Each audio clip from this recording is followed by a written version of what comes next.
저희가 이제 창세기 안에서 이 야곱의 생애를 쭉 살펴보고 있습니다. 오늘 야곱의 생애 가운데 아주 크게 두 가지 큰 사건이 있다고 볼 수 있는데, 하나는 베델에서 하나님을 만난 장면이고, 오늘 브니엘에서 하나님을 만난 장면, 이 두 장면이 야곱의 생애 가운데는 가장 큼지막한 사건이라고 생각을 합니다. 베델에서 하나님을 만난 사건 이후 지금 이제 브니엘까지 20년 걸렸습니다. 이제 아버지를 속이고 형을 속이고 그리고 도망가던 길에 만났던 하나님. 근데 지금 20년 뒤에 브니엘에서 이제 하나님을 만나는 이 장면 속에도 야곱의 성품이 그렇게 바뀐 것 같지가 않습니다. 여전히 그의 삶은 속이는 자, 그리고 필요하면 언제든지 거짓말할 수 있는 그러한 삶을 살아가고 있습니다. 이런 모습으로는 하나님의 백성답게 살아갈 수가 없습니다. 하나님께서 이런 모습들을 그냥 두고 보시지는 않습니다. 어느 순간이 되면 하나님께서는 그러한 성품, 우리들의 삶에 그 하나님 대신 자리 잡고 있는 우상들을 하나님은 쳐 부수시고, 그리고 하나님 백성다운 모습으로 만들어 가기 위해서 하나님께서 작업을 하십니다. 20년 전에 야곱의 삶에 찾아오신 하나님께서 이제 야곱의 자리, 그 끈질기게 버티고 있는 자기중심적인 야곱의 모습을 깨트리시기 위해서 하나님께서는 야곱을 이제 이 코너로 몰아가고 있는 그러한 모습을 우리가 본문에서 보게 됩니다. 오늘 말씀 가운데 몇 가지 중요한 포인트를 가지고 함께 우리에게 주시는 하나님의 은혜를 나누기를 원합니다. 첫 번째는 절망적인 상황에 처하게 하시는 하나님이라고 하는 부분을 보게 됩니다. 지금 야곱이 말 그대로 사면초가의 이제 상황에 처합니다. 앞에는 형이 자기를 맞으러 옵니다. 근데 그냥 오는 게 아니고 400명이라고 하는 군사를 이끌고 옵니다. 그저 동생을 맞이하기 위해서 오는 거라면 그렇게 많은 군대를 이끌고 올 이유가 없잖아요. 그러니까 지금 이 야곱의 인생에 가장 힘든 어려운 고비를 만나는 거예요. 그런데 뒤로 갈 수도 없습니다. 뒤에는 지금까지 자기 등쳐먹고 자기를 괴롭혔던 외삼촌이 딱 버티고 있잖아요. 앞으로도 갈 수 없고 뒤로도 돌아갈 수 없는 그러한 상황에 야곱이 처합니다. 야곱은 그런 상황 속에서도 자기의 지금까지 살아왔던 처세술을 동원합니다. 그래서 형에게 줄 수 있는 온갖 선물을 다 준비해서 선물 공세를 하죠. 그래서 소, 양, 그리고 나귀, 또 낙타, 그리고 온갖 보화를 준비를 해서 자기 형에게 선물 공세를 합니다. 말이 선물이지 뇌물과 같은 거죠. 형의 마음을 누그러뜨리기 위해서 이런 물건들을 보냅니다. 그런데 그 선물을 가지고 갔던 종들이 돌아오면서 야곱에게 전해준 이야기는 형이 당신을 만나기 위해서 400명의 군사를 이끌고 옵니다 라고 하는 이야기였어요. 그래서 그를 코너에 몰고 계셔요. 야곱이 베델에서 하나님을 만난 지 20년이 지났지만 야곱의 내면에 이런 변화가 없었습니다. 야곱의 내면의 변화가 없었다라고 하는 얘기는 어려운 문제만 부딪히면 자기 방식으로 인생을 산단 말이에요. 이 내면의 문제가 해결되지 않으면, 우리의 삶의 태도가 바뀌지 않으면 늘 내 방식대로 인생을 살아갈 수밖에 없습니다. 그래서 오늘 이 형을 만나게 되고 그리고 이 두려움의 상황 속에서도 지금 자기식대로 자기 방법으로 이 문제를 풀어가려고 애를 쓰는 거예요. 20년 전에도 속임수, 그리고 하나님을 만난 지 20년이 되었는데도 지금도 속임수로 일관하고 있단 말이에요. 그래서 핑계를 대고, 그리고 다른 사람들에게 이 문제를 화살을 돌리고, 그리고 둘러대고 거짓말하고 이런 방식의 기제가 야곱의 내면에 지금 자리를 잡고 있는 겁니다. 그래서 하나님께서는 그런 그 야곱의 내면의 문제를 풀어가시기 위해서 지금 이 절체절명의 상황 속으로 하나님께서 이렇게 내모시는 상황이라고 보여집니다. 이제는 내 중심적인 삶을 내려놓고 하나님 중심의 삶을 살아야 된다라고 하나님이 그에게 기회를 주시는 겁니다. 하나님께서는 우리에게 우리의 그런 문제들을 해결하도록 하기 위해서 우리의 삶에 이런 그 절박한 상황으로 우리를 몰아가실 때가 있습니다. 때로는 우리의 삶에 어려운 질병을 만나게 하시고, 때로는 경제적인 어려움을 만나게 하시고, 때로는 내 주변에 있는 어떤 사람들과 인간적인 갈등을 겪게 돼서 그래서 밤잠 못 자게 만드심으로 말미암아 우리의 그 딱딱한 나 중심의 내 삶의 문제를 해결하도록 하나님께서 우리를 몰아가신단 말이에요. 우리의 힘과 능력으로는 도무지 어떻게 할 수 없는 그러한 상황 속에서 우리는 우리의 그 딱딱한 자아를 깨트릴 수 있게 됩니다. 그러면서 내중심적으로 살아왔던 우리의 삶을 내려놓고 그리고 변화할 수 있어요. 성숙해 갈 수 있어요. 이것이 하나님께서 우리들에게 주시는 기회일 수 있다. 하나님을 만나는 자리일 수 있다라고 하는 것들을 오늘 우리들이 좀 놓치지 말기를 바랍니다. 지금까지 야곱은 정말 야무지게 살아왔어요. 독하게 살아왔어요. 그의 인생의 모토라고 하면 결국은 이겨야 한다, 지면 안 된다 라고 하는 생각이었을 겁니다. 그런 모습으로 살아가는 이 야곱의 모습은 어떻게 보면 좀 짠하기도 하고 또 어떻게 보면 참 불쌍해 보이기도 합니다. 절대 지면 안 된다라고 하는 생각을 가지고 살아가니까 그 삶에 여유가 없는 거예요. 늘 긴장하면서 살아가는 거죠. 그런 사람은 내 옆에 사람들을 보지 못해요. 늘 자기만 보면서 살아가는 사람들이죠. 여러분, 혹시 우리의 삶 속에 하나님께서 우리들을 이런 상황으로 몰아간다고 생각하시는 경우가 있지 않습니까? 지금까지 우리의 삶에 문제되는 부분들을 하나님께서 다루시기 위해서 나 중심적으로 살아갔던 우리의 삶을 하나님이 바꾸시기 위해서 하나님께서 우리들을 이런 상황으로 몰아가실 수 있다 생각을 합니다. 두 번째, 자신의 무능을 철저히 깨닫게 하시는 하나님의 모습을 만납니다. 이 절망적인 상황으로 몰고 가셨던 하나님께서 드디어 야곱을 만나 주십니다. 야곱 앞에 하나님이 나타나셔요. 그리고는 야곱이 얼마나 무능한지를 깨닫게 만듭니다. 여러분, 야곱을 생각할 때 오늘 이 야복강 가에서의 그 밤은 일생일대의 고비였습니다.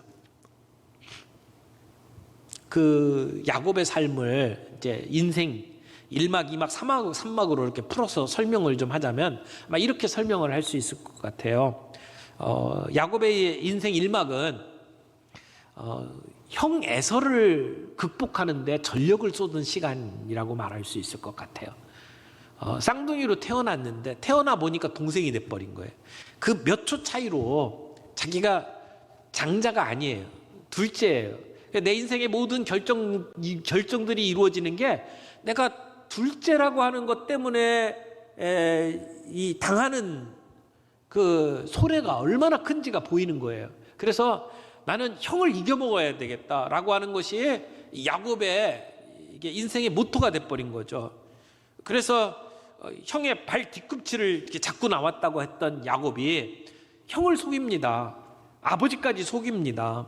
그래서 그 모든 내 운명을 내가 깨버리겠다는 거죠. 한계를 뛰어넘겠다는 거죠. 그래서 배가 고파서 먹을 것을 좀 달라고 하는 형을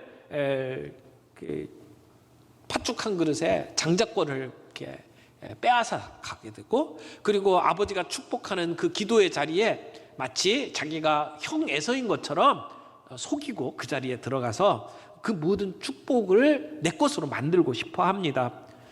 그리고 나서 결국은 형의 미움을 받고 그리고 죽을 것 같으니까 도망을 가죠. 인생 임하기 시작이 되는 거예요.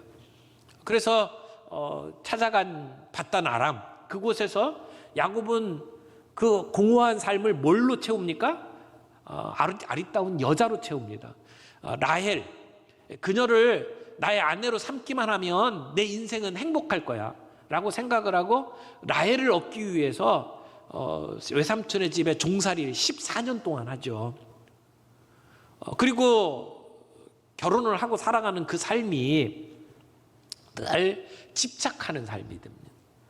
내가 할 수 없다라고 모든 것을 포기하고 엎으러진 그 순간이야말로 야곱의 생애에 하나님께서 개입하신 가장 중요한 순간이라고 말할 수 있어요. 그의 인생의 터닝 포인트라고 말할 수 있을 겁니다. 그 순간에 야곱은 자기의 두 손을 다 들은 겁니다. 여러분, 하나님께서 이 야곱에 가지고 있는 드센 고집 그리고 자기중심적인 삶을 깨트리기 위해서 지금 야곱을 가장 절망적인 상황으로 몰아가시고 그리고는 찾아오셔서 그가 아무것도 할 수 없는 존재로 만들어 보셨어요. 어떻게 보면 우리가 싸우는 우리의 싸움의 가장 큰 대적은요, 어떤 상대가 아니에요. 나 자신이다 라고 말할 수 있을 겁니다. 우리가 싸우기 가장 힘든 그러한 상황은 바로 나와 더불어 싸우는 거라고 생각을 합니다. 내 견고하고 그리고 무너지지 아니하는 견고한 성과 같은 내 존재와 더불어 싸우는 게 아닐까 생각을 해요. 그런데 하나님께서는 그런 그 야곱의 자기와의 싸움을 싸울 수 있도록 그의 무능을 드러내시고 철저하게 내가 아무것도 할 수 없는 존재라는 것을 깨닫도록 만드시는 것이죠. 그리고 난 다음에 하나님은 그 야곱의 상처를 치유해 주십니다. 세 번째 보시겠습니다. 마침내 야곱의 상처를 치유하시는 하나님. 이제 날이 새려고 합니다. 그때 싸우던 사람이 뭐라고 얘기해요? 날이 새려 하니 나로 가게 하라 이렇게 이야기를 합니다. 날이 새니까 가야 된대요. 이게 무슨 상황일까요? 귀신 영화 보게 되면 이렇게 밤에는 이렇게 돌아다니다가 날이 새면 도망가야 되는 그런 상황처럼 비춰질지도 모르겠는데 그런 게 아니죠. 지금 왜 이 사람은 지금 날이 새려고 하니까 가려고 합니까? 나중에 이 존재가 어떤 존재인지를 야곱이 설명을 하죠. 뭐라고 그랬어요? 30절에 보니까 야곱이 그곳 이름을 브니엘이라고 이름을 하면서 뭐라고 이야기해요? 내가 누구를 만났다고요? 내가 하나님을 대면했다고요. 그런데 내 생명이 보존되었다라고 고백을 해요. 하나님을 만난 거하고 생명이 보존되는 거하고 어떤 관계죠? 구약 성경에 보면 신적인 존재를 만나면 사람은 죽게 돼 있어요. 하나님을 직접 대면하고 만나면 죽습니다. 왜? 하나님 거룩하신 분이기 때문에. 그래서 이사야가 하나님의 존재를 배울 때 뭐라고 고백을 합니까? 화로다 나여 망하게 되었도다 라고 고백을 하잖아요. 사람은 하나님을 직접 대면해서 볼 수가 없습니다. 지금 하나님과 싸우는 장면이 나오는데 어두울 때는 누군지를 몰랐어요. 근데 날이 새면 누군지를 보게 됩니다. 그러면 어떻게 되는 거예요? 야곱은 죽을 수밖에 없습니다. 그래서 야곱을 배려해서 야곱을 살리기 위해서 보호해주기 위해서 하나님이 떠나시는 거예요. 근데 날이 점점 밝아옵니다. 야곱은 어스름하게 자기와 싸우던 존재의 모습을 보았을 거예요. 그래서 야곱이 이야기를 합니다. 알고 보니까 나와 싸움을 하신 분이 하나님이구나 라고 하는 것을 야곱이 고백을 하는 거죠. 그 술수로 살아왔던 자기의 인생을 하나님 앞에 그대로 고백하면서 네, 제가 야곱입니다 이렇게 이야기를 해요. 그때 우리 하나님께서 야곱에게 새 이름을 주십니다. 28절 말씀 보세요. 그가 이르되 내 이름을 다시는 야곱이라 부를 것이 아니요 이스라엘이라 부를 것이니 이는 내가 하나님과 및 사람들과 겨루어 이겼음이니라. 여러분, 이름을 새롭게 주십니다. 이스라엘이라고 이제는 부르라는 거예요. 너는 이제 더 이상 야곱이라고 부르지 말라는 겁니다. 지렁이 같은 야곱이 아니라는 겁니다. 더 이상 속이는 야곱이 아니라는 겁니다. 이제는 이스라엘이라고 부르라. 야곱의 이름을 가지고는 이제 가나안 땅에 다시 들어가면 안 된다는 겁니다. 하나님의 백성으로 하나님의 유업을 이어받을 자가 야곱으로 살면 안 된다는 겁니다. 하나님은 그런 야곱에게 찾아오셨어요. 그리고 싸움을 거셨어요. 그리고 져주셨어요. 그리고는 새 이름 이스라엘이라고 하는 이름을 주신 겁니다. 여러분, 이름을 주었다라고 하는 것은 새로운 존재를 이야기합니다. 이스라엘이라는 이름은 앞에 이스라하고 뒤에 엘이 붙어 있어요. 엘이라고 하는 것이 하나님이라는 뜻이거든요. 그래서 이스라엘이라고 하는 말을 해석을 하면 두 가지 중의적인 의미가 담겨져 있습니다. 하나는 이 엘이라고 하는 것이 주어로 쓰일 수가 있어요. 그 주어로 쓰면 하나님이 싸우신다 이런 뜻이에요. 근데 이 엘이 목적어로 쓰이게 되면 하나님과 더불어 싸운다 이렇게 될 수 있습니다. 근데 내가 너에게 이스라엘이라고 이름을 줬다라고 하면서 설명을 뭐라고 했냐면 내가 하나님과 및 사람들과 겨루어서 이겼다. 그러니까 하나님과 싸웠다라는 이름으로 이스라엘을 주신 거예요. 그런데 그 이름에게는 또 다른 의미가 있다고 그랬죠. 하나님이 싸우신다는 거예요. 하나님이 이제부터 너를 위해서 싸우는 존재가 된 거예요. 여러분, 하나님께서는 이 야곱에게 새로운 이름을 주시면서 네가 하나님과 더불어 겨루어 싸워서 이겼다라고 하는 이름으로 이스라엘이라는 이름을 주셨지만 이제부터 그의 인생은 하나님이 그를 위해서 싸우는 인생이 되어 주시는 겁니다. 새로운 정체성을 갖고 살아가도록 만드는 거죠. 야곱아, 너는 지금까지 야곱으로 살았어. 너는 나를 의지하지 않고 내가 주인이 돼서 지금까지 살아왔어. 네가 내 인생에 하나님이 되어서 살았지 않냐? 너는 네 마음대로 살아왔지 않느냐? 어려운 일이 생기면 넌 늘 꾀를 내고 사람들을 속이고 내가 그걸 해결하려고 온갖 수단 방법을 가리지 않고 그렇게 살아왔지 않느냐? 너는 나를 믿는다고 하면서도 나를 이용하면서 살아왔지 않느냐? 그런데 이제는 너는 이스라엘이야. 이제 어려운 문제가 생기면 나와 싸우자. 나와 더불어 겨루어보자. 이스라엘이라고 하는 이야기는 이제는 내가 하나님의 소유가 되었다는 거예요. 하나님의 통치를 받는다는 거죠. 여러분, 내 인생에 문제가 생겼을 때 다른 사람 찾아가지 말고 하나님 앞에 들고 가서 하나님과 씨름해야 되는 존재로 하나님이 우리를 부르셨다는 이야기입니다. 이스라엘은 이제 야곱의 새로운 이름이에요. 그런데 야곱의 모든 후손들이 이스라엘이라는 이름을 받게 됐죠. 그래서 이스라엘 백성이 됩니다. 근데 거기서 끝이지 않아요. 예수님을 믿고 살아가는 우리 모든 그리스도인들이 영적인 이스라엘이 됩니다. 우리가 이스라엘이 된 거죠. 이 자리에 앉아있는 여러분들에게 오늘 하나님께서는 이스라엘이라고 하는 이름을 주시는 거예요. 그리고 그 정체성에 걸맞는 삶을 살라고 도전하십니다. 인생에 문제가 있어요? 하나님 앞에 들고 나오란 말이에요. 하나님과 겨루어보란 말이에요. 하나님이 도우시는 힘을 가지고 살아가란 말이에요. 나를 찾아라, 나를 붙잡고 살아라 라고 하는 것이 이스라엘의 의미입니다. 하나님의 나라를 이어받는 하나님의 언약을 계승할 자가 살아가는 삶의 정체성, 그게 뭐예요? 하나님을 찾는 거예요. 하나님을 붙잡는 거예요. 하나님이 내게 복 주시지 아니하면 내가 절대로 이 손 놓지 않겠습니다. 하나님을 붙잡고 살아가는 삶으로 하나님이 우리를 부르셨다는 거예요. 하나님은 야곱에게 새로운 이름을 주시면서 그의 인생을 바꾸어 주셨어요. 근데 이 본문에서 하나 재미있는 표현이 나오는데 야곱이 하나님과 겨루어서 이겼다라고 표현을 합니다. 어떻게 인간이 하나님과 겨루어서 이길 수가 있나요?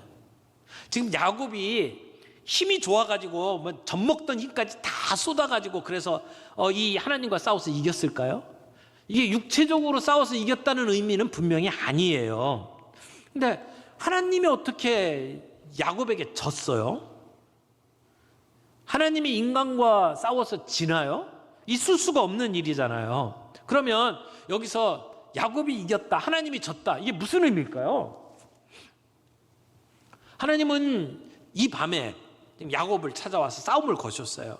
하나님이 싸움을 거셨고 그리고 그 싸움은 져주기 위해서 싸우신 싸움이에요. 하나님이 져주기 위해서 오셨단 말이에요. 여러분, 부모하고 자식이 싸우면 누가 이기죠? 자식이 이겨요. 자식 이겨먹는 부모 있나요? 왜요? 사랑하기 때문에. 사랑하기 때문에 부모가 져주는 거예요. 하나님께서 지금 야곱을 찾아오셔서 싸움을 거셨어요. 근데 야곱에게 져주시는 하나님. 그래서 하나님께서 우리를 찾아오시고 우리와 더불어 싸우시는데 져주시는 하나님을 보는 거예요.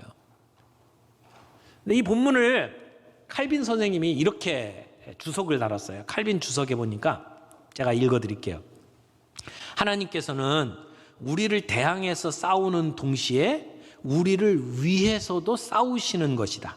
요컨대 하나님께서 이 투쟁을 할당하실 때에는 한 손으로는 우리를 공격하시면서 다른 한 손으로는 우리를 방어해 주신다. 그는 우리를 대적하실 때 사용하는 힘보다 더 많은 저항력을 우리에게 공급하시므로 우리는 그가 그의 좌측 손으로 우리를 대항해서 싸우시고 우측 손으로는 우리를 위해서 싸우신다고 말할 수 있다. 그는 가볍게 우리를 대적하시는 반면에 무적의 힘을 우리에게 공급하시고 우리는 그 힘으로 승리하게 하신다. 정말 멋지게 설명을 해주신 것 같아요. 하나님께서 우리를 치셔요. 그 채찍이죠. 그러나 그 채찍으로 우리를 치실 때 하나님은 전력을 다해서 치시지 않는다는 겁니다. 대신 하나님은 우리의 신앙에 힘을 불어넣어 주셔요. 그래서 우리를 더 강하게 만드셔요. 그래서 하나님이 우리를 대적하실 때보다 더 강한 힘으로 우리를 붙들어 주시고 우리를 강하게 해주신다. 하나님은 우리에게 싸움을 거시고 져주시는 하나님, 그리고 우리를 보호해 주시고 우리에게 힘을 불어넣어 주시는 하나님으로 오늘 야곱을 찾아오신 겁니다.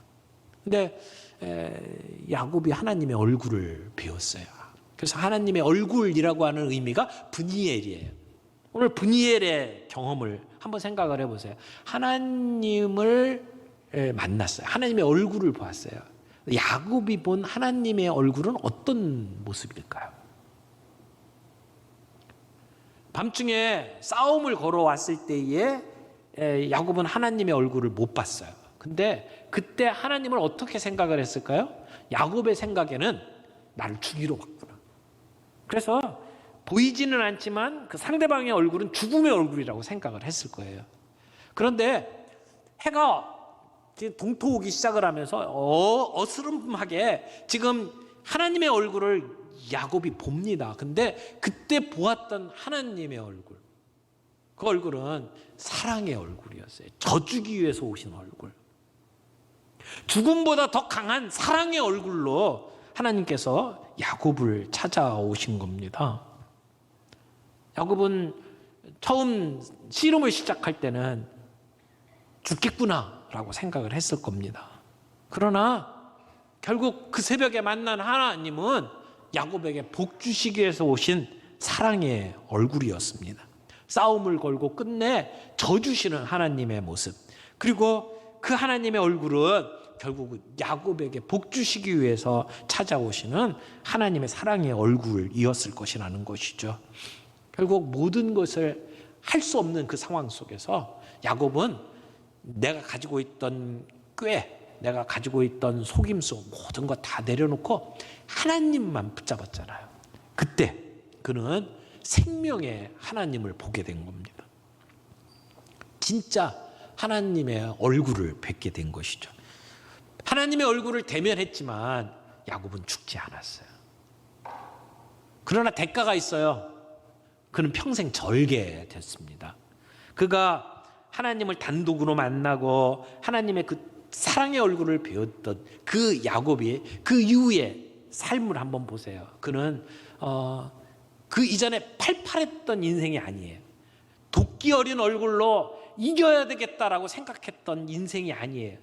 그의 눈빛이 풀렸을 겁니다. 그가 살아가는 삶의 태도가 완전히 바뀌었을 거예요.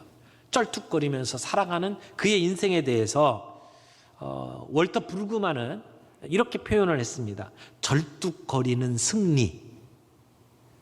여러분, 우리가 이스라엘이라고 하는 새로운 이름을 가지고 살아가는데 그 새로운 이름은 절뚝거리는 것과 분리할 수가 없어요. 예수 믿고 살아가는 우리의 삶은 절뚝거리면서 살아가는 인생이어야 된다는 거죠.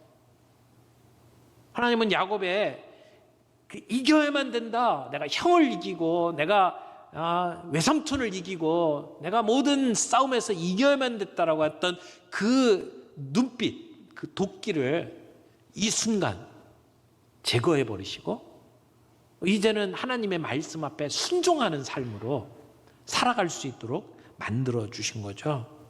그래서 그 이스라엘이라고 하는 이름 속에는 하나님의 영광이 드러나지만 우리의 절뚝거림이 함께 포함되어 있다라고 하는 것을 의미하기도 합니다. 이전에는 혈기로 파르르 했던 그의 인생이 이제는 잠잠한 삶으로 살아갑니다. 그전에는 모든 잔꾀를 다 굴리면서 살아갔던 모습이 이제는 순종하는 모습으로 바뀌게 되었다는 것이죠. 황소고집으로 살아갔던 그의 삶이 이제는 말랑말랑해진 모습으로 살아가기 시작을 했다는 겁니다. 그 이전에는 모든 걸 다른 사람 탓으로 돌렸던 사람이 자기의 책임을 이야기하면서 살아가기 시작을 했다는 거예요. 하나님의 얼굴을 본 순간 그의 인생이 바뀌었다는 것입니다. 사랑하는 성도 여러분, 우리가 우리의 신앙생활 속에 하나님을 만나는 분이엘의 경험이 늘 있게 되기를 바랍니다. 그래서 우리의 그 강팍했던 나 중심의 삶에서 하나님 중심적인 삶으로 바뀌고 지금까지 다른 사람들에게 상처 주고 그리고 사람들에게 불편하게 만들었던 그러한 우리의 모습들이 주님 앞에 그대로 내가 야곱입니다 라고 고백하면서 이제는 이스라엘로 살아가는, 그래서 문제만 생기면 하나님을 붙잡고 하나님 앞에 나아가는 삶으로 하나님이 우리를 변화시켜 주시기를 원합니다.